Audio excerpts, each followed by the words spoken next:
Hello, everyone. Today we're going to talk about something that still makes my chest tighten. I'm standing in my living room. Sunlight is spilling through the window, touching the same couch I've had for 20 years. It's warm, familiar, safe. Or at least, it was. You see, this house wasn't just wood and bricks. It was my history. It was where I raised my son, where I patched scraped knees and baked birthday cakes, where I whispered goodnight to a little boy who promised me he'd always be by my side. And that promise? It was the reason I made a decision that would change everything. I signed it over to him. The house, the yard, the very ground beneath my feet. It was my gift. My way of saying, I believe in you, I trust you. This is yours now. So before you get too comfortable, take a moment to like the video and subscribe, but only if you really like what I'm doing here. And while you're at it, tell me in the comments where and when you're watching. I'd love to see how far this story travels. I thought I was doing the right thing. A mother's love, solid and unwavering. And in that moment, pen in hand, I imagined a future where we'd be closer than ever. But sometimes, the road you pave with love leads straight into heartbreak. And mine? Well, it was just beginning. She was perfect. Or at least, that's what I thought. From the first moment I met her, my son's new wife seemed like a dream. Polished smile, gentle voice, the kind of woman who looked you straight in the eye when she spoke.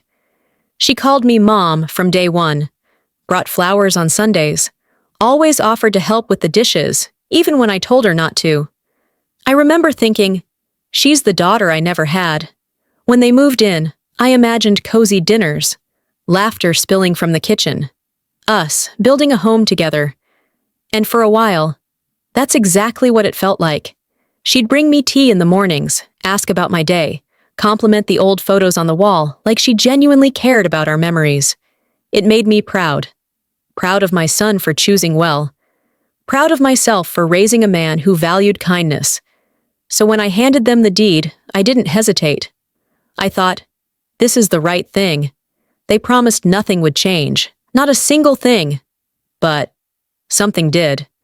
It wasn't obvious at first, a missed good morning here, a tight smile instead of a laugh there. And then, it started to feel like her kindness was a costume, something she wore, only when it suited her. The tea stopped coming. The questions about my day vanished. And her eyes, they didn't look at me anymore. They looked through me. I told myself I was imagining it, that maybe she was just busy, that maybe marriage was harder than it looked. But deep down, somewhere I didn't want to admit, I knew. I knew the warmth was cooling.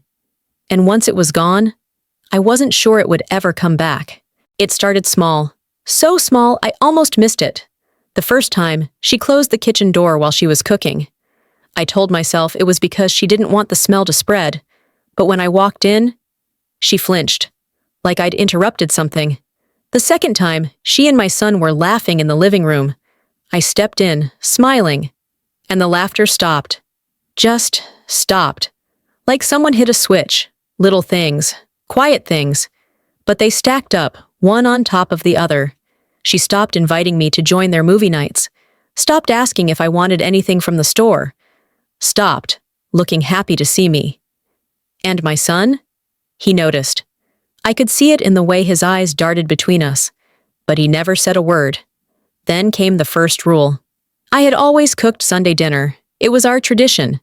A roast, fresh bread, my apple pie cooling by the window. But one Saturday afternoon, she suggested we change things up. She'd do the cooking from now on. Less work for you, she said, with that same smile that didn't quite reach her eyes. I told her I enjoyed it. She told me it would be better this way. I gave in. It was just one meal, right? Just one small change. But then there were more. No more friends dropping by without calling first. No more messy crafts with the grandkids in the living room. No more sitting in their spot on the couch. Each new rule chipped away at something I couldn't name. Something that made this house feel like mine. One night, I lay in bed staring at the ceiling. It hit me. This wasn't my home anymore. It was theirs. And I was just passing through. Rules. In my own home. It still sounds strange when I say it out loud. The first time I felt the sting, it was about the kitchen. I was making my morning coffee. My ritual. The thing that started my day. The aroma filling the air. The quiet hum of the kettle. She walked in, her arms folded. "Could you not leave your cup on the counter? It leaves rings." I blinked. This was my kitchen. My counter. The same counter I'd wiped down for 20 years. But I nodded. I told myself, pick your battles. The next rule came a week later. She didn't want me using the washing machine after 6 p.m. "It's just noisy," she said. Her voice sugar-sweet, but her eyes fixed, unblinking. Then, no shoes in the living room, no snacks outside the kitchen, no rearranging the furniture. And every time she said it, it was the same tone. Not a request, a decree. My son? He stayed silent. Every single time. One night, I tried to talk to him. I told him these rules were making me feel like a guest, not family, not someone who belonged. He rubbed the back of his neck, avoiding my eyes. "She's just particular, Mom. Don't take it personally." Particular. That was the word he used. As if stripping away my comfort was just a personality quirk. I wanted to scream, "This is my home!" But I didn't. Because somewhere deep down, I already knew it wasn't. Silence can hurt more than words. And my son's silence cut deeper than anything she ever said. At first, I thought he didn't notice. Maybe he was too busy with work. Maybe he assumed I was fine. But then, I started to see it. The way he'd glance at her after I spoke. The way his mouth would open, then close again. The way he'd let her answer questions meant for him. The way his arm stayed draped around her shoulder when I was the one speaking. It wasn't just silence. It was taking sides. One afternoon, I found him in the garage, tinkering with the old toolbox his father left behind. It was the perfect moment, I thought. No her. No distractions. Just us. "Do you ever feel like things are different now?" I asked. He kept working, eyes fixed on the wrench in his hand. "Different how?" "Like maybe I don't belong here anymore." He paused. For a heartbeat, I thought he'd put the wrench down. Turn to me, say something, anything, that told me he still saw me. Instead, he sighed. "You're overthinking it, Mom. She's just adjusting. Give it time." Adjusting. That was the word this time. I smiled weakly. But inside, something cracked. Because I knew, if he had to choose between me and her, I'd already lost. And losing your son without a fight? That's a kind of pain no one warns you about. Christmas. A day meant for warmth, for family, for joy. But that year, it was none of those things. The tree glittered in the corner. The smell of cinnamon and roast turkey filled the air. Laughter floated from the living room. I carried in a tray of cookies, my famous ginger snaps. The recipe my grandmother taught me, the one everyone used to beg for. My son was on the couch, his arm around her. She was smiling, a glass of wine in her hand. Her sister sat nearby, phone out, recording. "Come sit, Mom," she called sweetly. "We have something for you." I sat, smiling, expecting a card, maybe a little gift. She handed me an envelope, red, with gold trim. I opened it. Inside, a card. "Roses are red, violets are blue. We don't want a sick grandma. Christmas is not for you." Silence. Then, laughter. From her sister, from my son. Even the kids giggled, though my granddaughter's eyes looked confused. My cheeks burned. I tried to laugh it off, but the words, sharp and cold, cut through me. I glanced at my son, hoping, begging for him to say something. He didn't. He just wiped tears from his eyes. Tears from laughing. I set the card down gently, smiled like it didn't matter. And in that moment, something inside me went quiet. Because I realized I wasn't part of this family anymore. I was the punchline. After Christmas, the house felt different. Not because anything had changed physically. The walls were the same. The furniture sat where it always had. But I no longer fit inside it. Mornings were the worst. I'd wake up to the sound of clinking mugs and low conversation downstairs. By the time I came down, they were halfway through breakfast. 2 plates, 2 cups, never 3. No one said it out loud, but I could feel it. I wasn't part of the picture anymore. The kitchen, once the heart of the home, now felt foreign. I'd open a cupboard to find my favorite mug gone, replaced by shiny new ones I hadn't chosen. The fridge filled with foods I didn't eat. Even the spices on the shelf were different. Jars I'd never bought, labels I couldn't read. Conversations changed too. They didn't stop when I entered the room anymore. They just slowed, shifted, turned into whispers that weren't meant for me. Sometimes I'd hear my name, followed by a laugh I couldn't place. Not the warm laugh of family, but the kind you hear in the back row of a classroom. And my son, my own son, had learned how to walk past me without meeting my eyes. I stopped sitting in the living room, stopped eating at the big table. I started keeping to my room, telling myself I was just resting. But the truth? I was hiding. Because it's easier to hide than to watch yourself disappear in your own home. I couldn't keep swallowing it. The rules, the whispers, the way she looked at me like I was an unwanted guest in my own life. One evening, I found her in the kitchen, scrolling on her phone. The room smelled faintly of her perfume, sharp, expensive, out of place here. "We need to talk," I said. She didn't look up. "About what?" "About how things have changed," I said slowly. "About how I feel like I'm not welcome here anymore." Her eyes finally lifted, but there was no warmth in them. "Maybe you're just sensitive." "No," I said, my voice steady. "I'm observant, and I've noticed the rules, the coldness, the way you—" She cut me off. "This is our home now. You gave it to us. You can't expect everything to stay the same." The words hit harder than I expected. I felt my chest tighten. "You mean my home, the one I built, the one I trusted you with?" Her smile was thin. "Exactly. You trusted us. So trust that we know what's best for our space." I stared at her, searching for some trace of the woman who used to bring me tea in the mornings. She wasn't there. And my son. He walked in halfway through, glanced at her, then at me. "What's going on?" he asked. "She feels unwelcome," she said before I could speak. Her tone carried just enough pity to make me sound unreasonable. He sighed. "Mom, maybe you're overthinking. She's just trying to make the house comfortable for us." Comfortable for them, not for me. I didn't say another word, but inside the decision had already begun to form. If they wanted this house so badly, they could have it, all of it, without me. It happened on a Saturday, a bright, crisp afternoon, the kind of day that should have been perfect. We were hosting a barbecue in the backyard. Neighbors, extended family, even people I barely knew had shown up. The grill sizzled. Children's laughter floated through the air.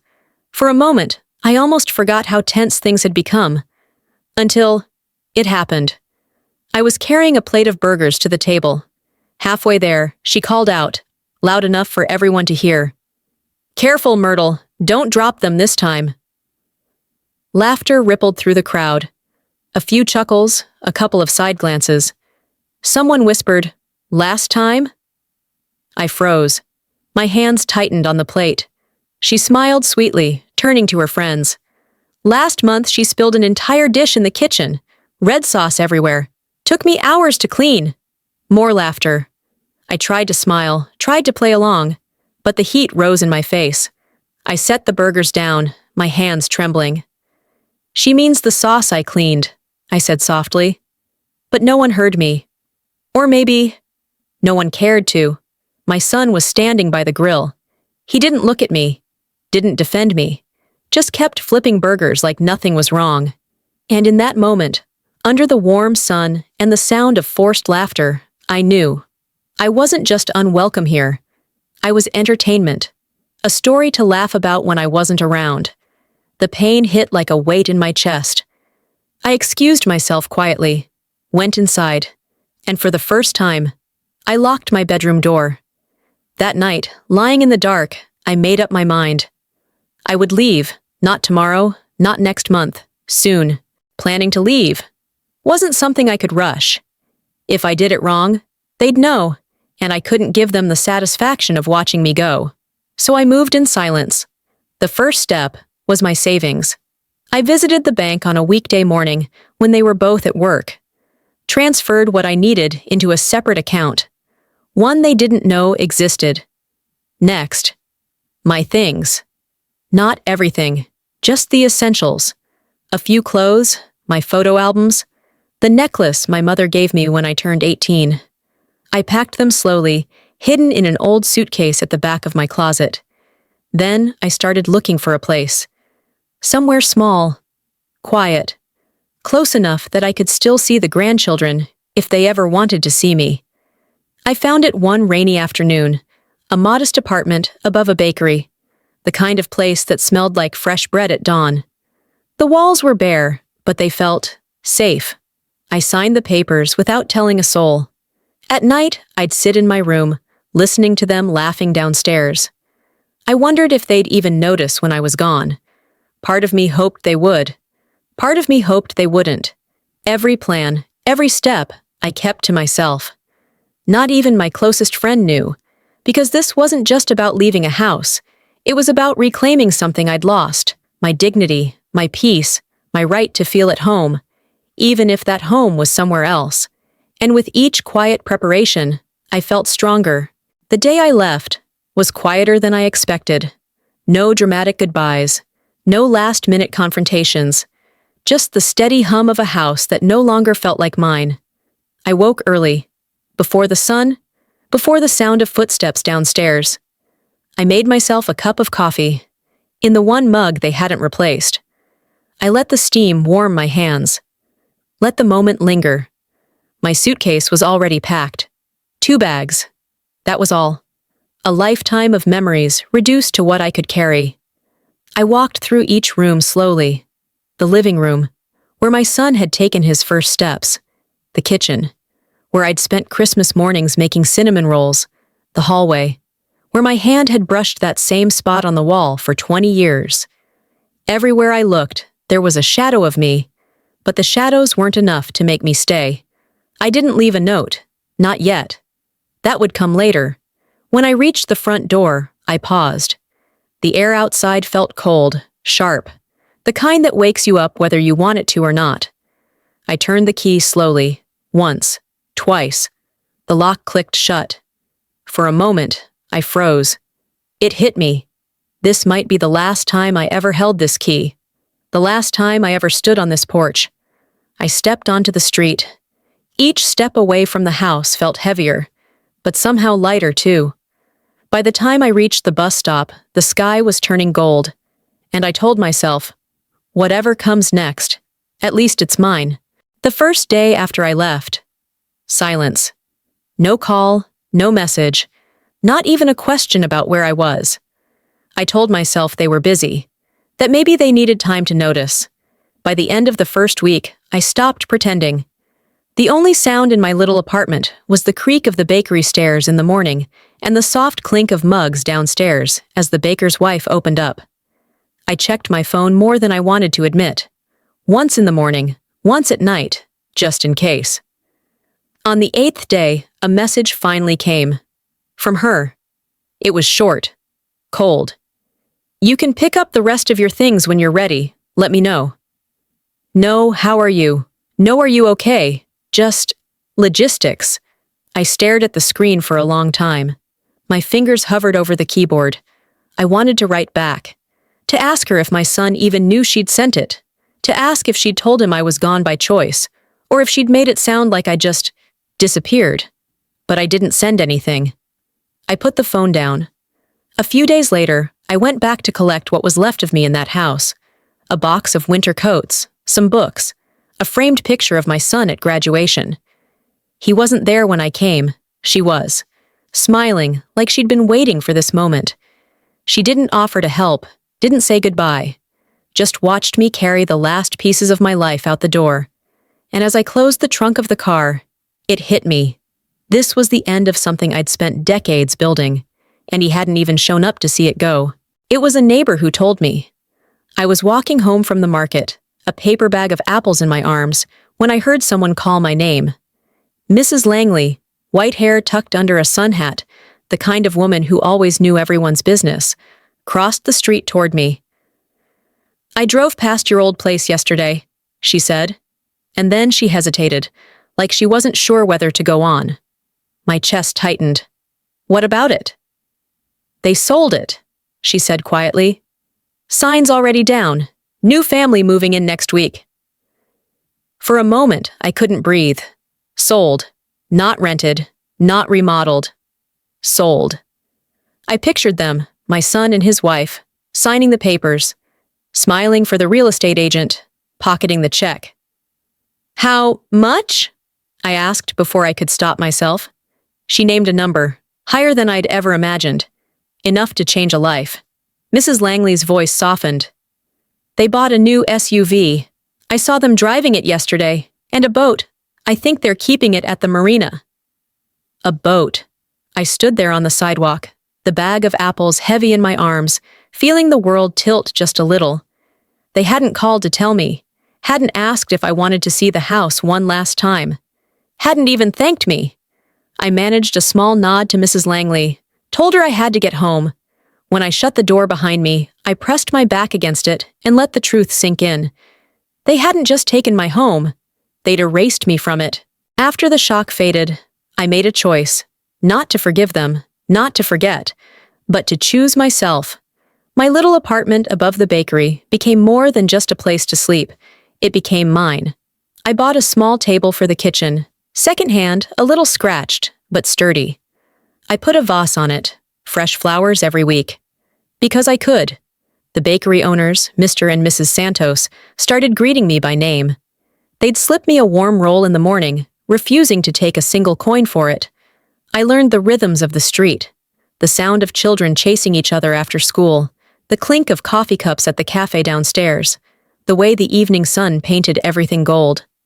Slowly, I found people who saw me, not as a burden, not as a punchline, just me. And in that quiet, I started remembering things I'd forgotten. How it felt to laugh without checking who was watching, how to spend a whole afternoon reading without guilt, how to sleep without the weight of someone else's rules pressing on my chest. One evening, I sat by the window with a cup of tea, watching the streetlights flicker on, and I realized I didn't miss the house. I missed the person I was before I gave it away, but she was coming back, piece by piece. I wasn't done healing, but I was no longer disappearing. The letter sat on my desk for days, half finished, rewritten, folded, unfolded. Every time I picked up the pen, a different emotion guided my hand. Anger, sadness, then something quieter, resolve. When I finally began, I didn't waste words. I told them what the house had meant to me, what they had meant to me, and how their choices had made me feel like a stranger in my own life. I didn't beg for understanding. I didn't ask for an apology. I simply told the truth. I told them I was building something new, that I was safe, that I was happy, but not because of them. And at the end, I wrote the only promise I could keep. I will not return, not to the house, not to the life you offered me in its place. My door will always be open to kindness, but not to cruelty. I slipped the pages into an envelope, addressed it, sealed it with a steady hand. The next morning, I dropped it into the postbox at the corner of my street. The sound of it falling inside was soft, final. Walking back to my apartment, I felt the evening breeze curl around me. The scent of warm bread drifted up from the bakery. Somewhere, a child laughed. I unlocked my door, stepped inside, and for the first time in a long time, I didn't feel like I'd left something behind. I felt like I'd come home. The night settled in quietly, wrapping itself around my little space like a blanket. I poured myself tea, sat by the window, and whispered a goodbye no one else would hear. Thank you for reading the whole story. Hope you will support my next products.